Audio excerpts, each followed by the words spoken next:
Is this too expensive for you? In this video, you'll learn how to upgrade your low-budget controller to a full working sampler to do cool stuff like this.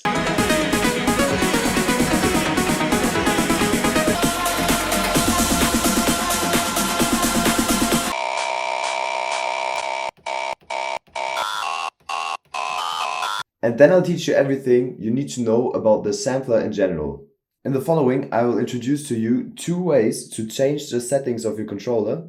Either to use no external hardware and just change the MIDI mapping of the controller, or my favorite way, to use an external macro pad and do a few adjustments to the MIDI settings to get the perfect results. As always, I'll include the MIDI files for the DDJ 400 down below in the comments, and with the tutorial, you can apply all of these steps to other controllers like the FLX4.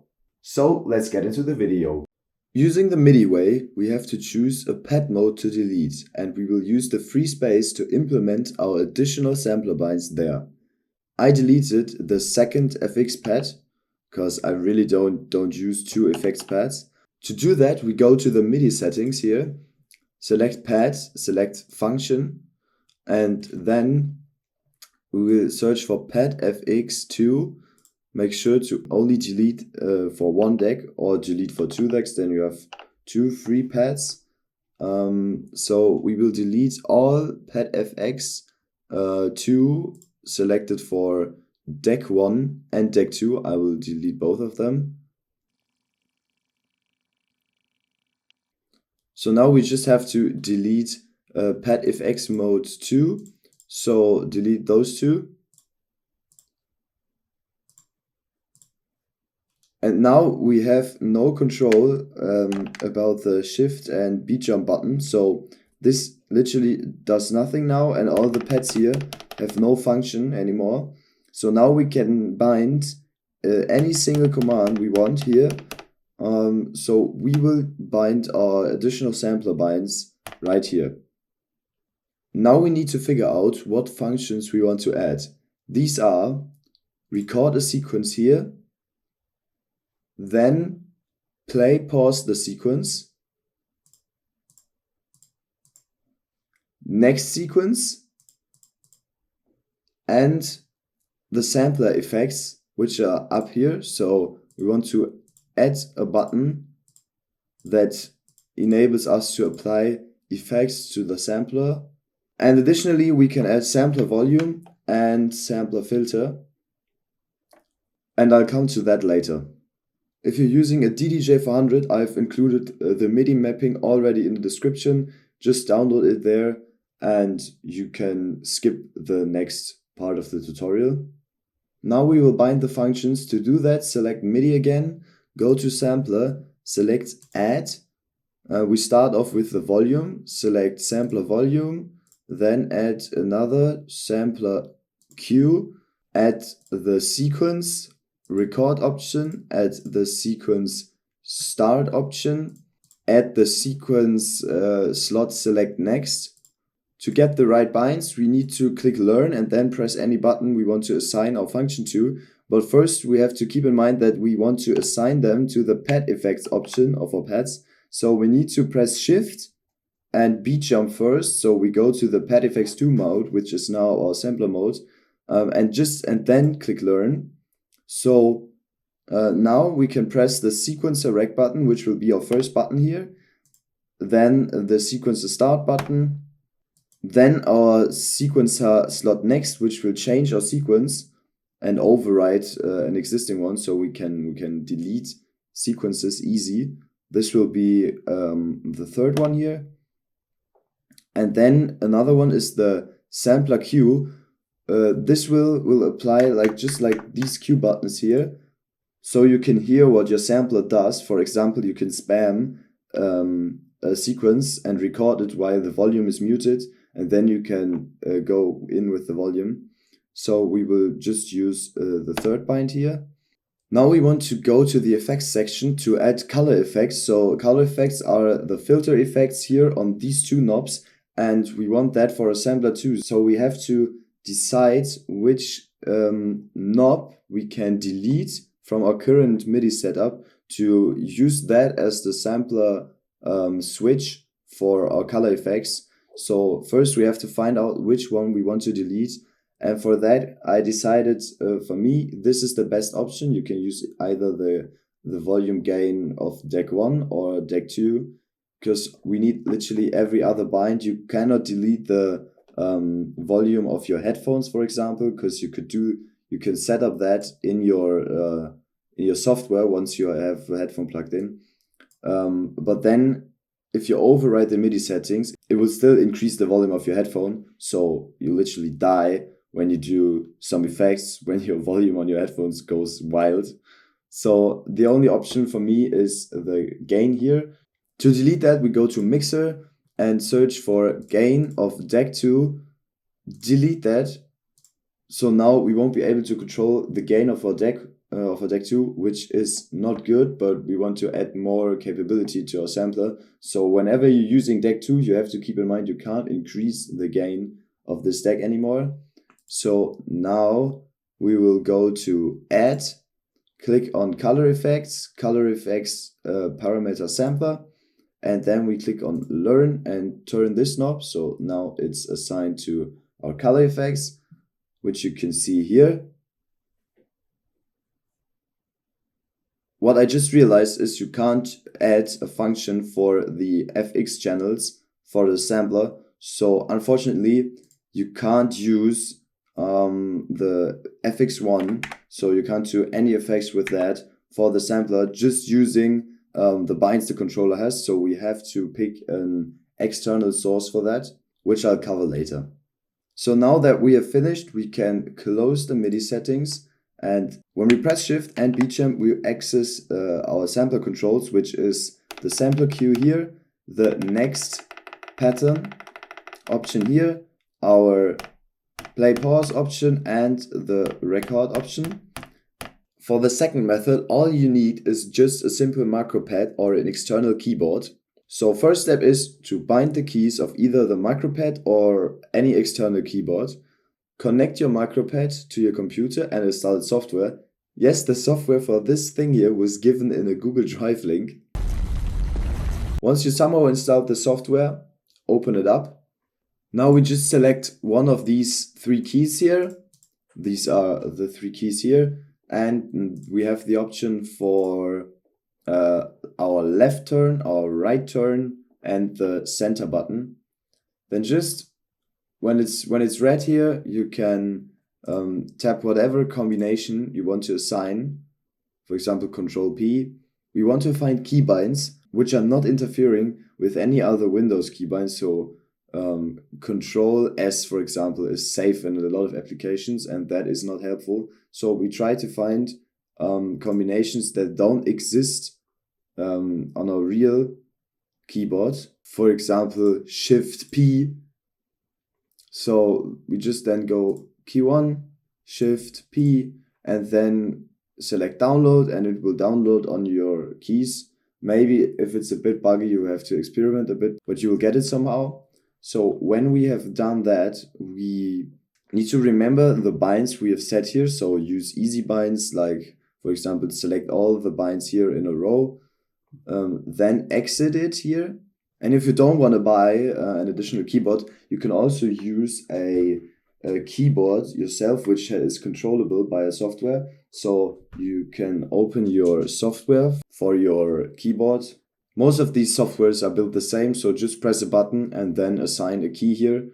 Now we go to the settings of rekordbox, go to the keyboard tab here, and then we can apply all the options to any specific key. What we are looking for are the sampler options, and we have all the options here. And now it comes to your personal preference, which features you want to apply here. I selected the record sequence here, the start-stop sequence here, and the effects one for the sampler here. And here on this knob, the other features.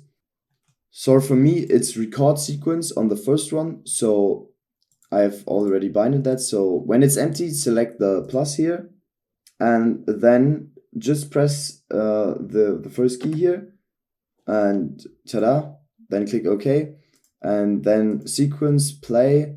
is my second bind. Just delete that, click the plus here, and now you have your combination set.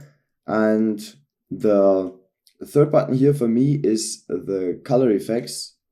The third button here for me is the FLX4, and for that, close the sampler here, go to FX1, and then this here is the option to assign FX1 to the sampler. Just repeat the same procedure with the third button, and now we can record our sequence with the left button. We can play the sequence with the middle button, and we can apply effects for the sampler with the third button. And just for this, if you just want effects on the sampler, put the effects select tool here to master. Now all the effects here are gone except the master, and now if you press the sampler effects button, you will only have effects applied to the sampler. As we've done earlier, in the first method we just used our pads here, and we have some functions left here that we can still use, for example the sample queue, and I will just quickly go over it and change them so we don't have double options, because these two are the same like these two, and I present to you when it's done. For those of you who've skipped the first part of the tutorial, I have deleted the pad effects mode 2, so just go to sampler, and I've already deleted the two options we don't use anymore. So these are record and play the sequence, which are now on these two, but we will still use the sample queue and the sequences slot next.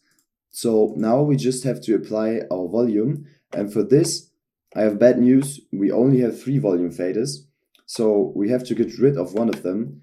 I decided, for me, I don't use the crossfader that much, so we will delete that one. Go to the mixer and just delete the crossfader. So once we deleted that, we can go to sampler volume, click learn, and just move this fader here. Alright, didn't work first time. So now we can control our volume of a sampler with our crossfader. Yeah, the second thing was just our color effects here. After that, go back to the sampler here, because we have some free slots left. Additional features we want to add are the bank up and the bank down. We will be able to navigate through our sample slots here, and for that click learn here, and now up means the number goes to the right, so we want to use the pad here, and for down we want to use the first pad. So now we can move through it. Another useful option is the sampler quantize and the sampler master. So these two buttons will be assigned to this and this pad. You can now activate and deactivate quantize for the sampler and assign it as a master deck. And the last few options are sampler sync and the sampler tap BPM, which we will also apply to our with the tap BPM we will use on the first, and the sampler sync on the second here. So what this will do is you can tap the BPM here. So for example, if I do just some random rhythm, it will stick to a BPM, and this is helpful if you don't have any song playing and want to apply a rhythm first for your sequence, which is playing here then. So the other option enabled will change the sampler's BPM to your master deck. For example, if this deck here is master and the song is playing on 128 BPM, then this will change to 128 and will always stay in sync, which I recommend to you to be always activated. Once we are all set up, I will now go over the main sampler functions, and for that I will use my drum set. So here I have organized some snares, some claps, some kicks, which I use to create beats. So a sampler is basically a giant soundboard, and there are two methods to import sounds or samples. So the first option is to open your files and just drag and drop a file here. It will open up in the space you selected. The second option to import a sample is to drag and drop one of your songs in one of the decks, and then you will just create a basic loop. Once you've done that, you go to the right side of your you can go to the right side of rekordbox here and select these scissors here, and now it's switched to blue, and you can drag and drop a sample right here. It will import, and now you will have the sample here. When you click edit on the sample, you have a lot of options here. You can set a BPM for your sample. You can switch between the one-shot mode, which is the normal mode of just like a soundboard. You press play and it plays. You have a loop option, which will loop the sample. And you have gate mode enabled or disabled, which will change your pad, your sample to a Q button. Pretty useful in some cases. And down here, once you set your sample, for example, to 128 BPM, you can just half that or double that, and then select the starting or end point of your sample. And then what I've talked briefly about earlier is we have the sampler quantize here, which will help you to stay in beat with the song currently playing. You have the BPM sync, which will sync your sampler deck to a song that is playing right now.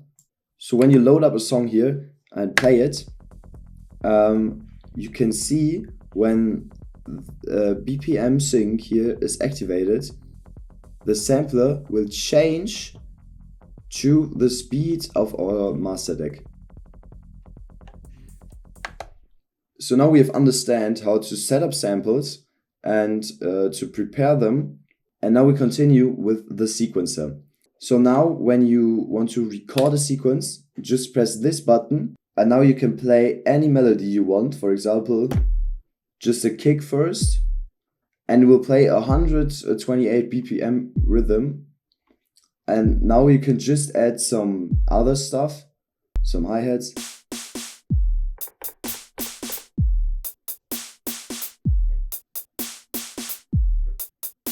And then we stop our sequence with the second button here.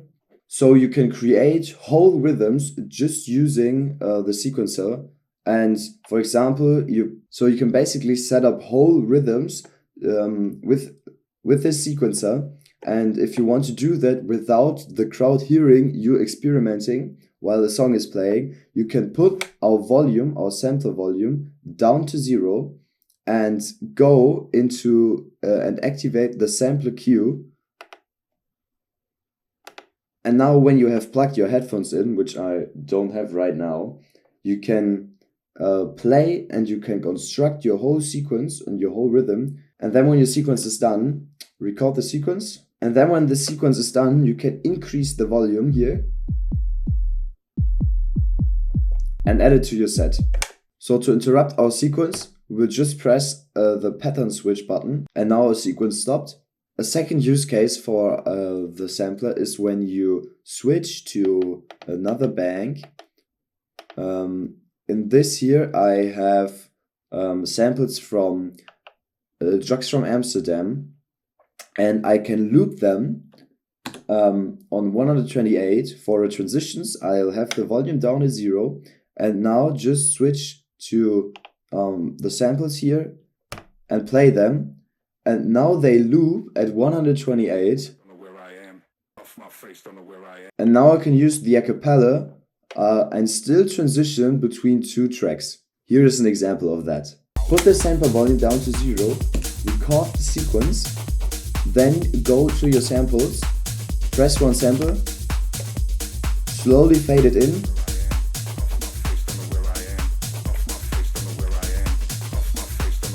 go to hot Q again, activate the second song, do a basic transition,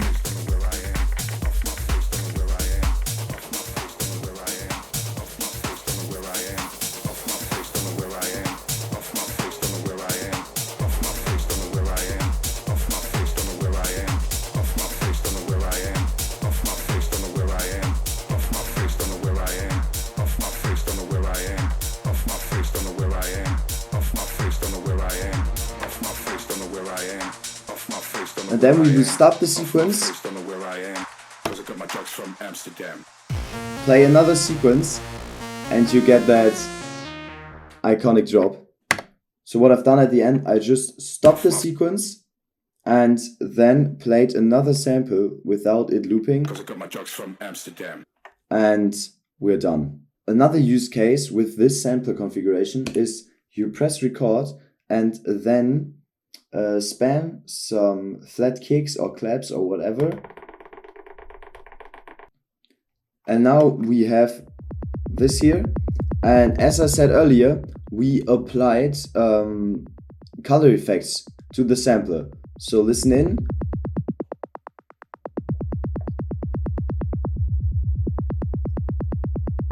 This is the effect that gets created. So, for example, you are pre-drop and have kick spamming. You can go down here with the filter and then go with the volume down to 0 right in front of the drop. I'll show this in action right here. Kicks already spamming, increase the volume, add the filter.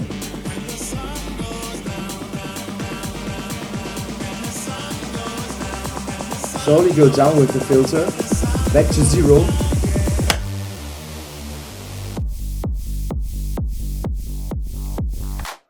And you create this cool effect in front of the drop. One last thing is you can obviously just record some simple melodies. So for that, I have my Freeze XLI2 Mover transition, which I highly recommend you to check out. And yeah, you just press record here and then play the melody.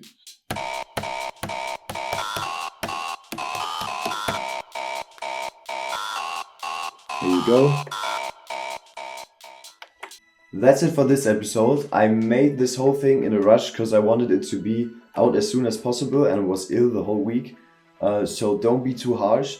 But as always, leave feedback down in the comment sections. And also you are able to decide what video will be next on this channel. I have a few videos planned, but you can tell me anything you want, from beginner DJ tricks to make me explain some of my transitions I made. By the way, here's a picture how I film the controller in these tutorials. And with that, hope you have a great week and see you in the next one.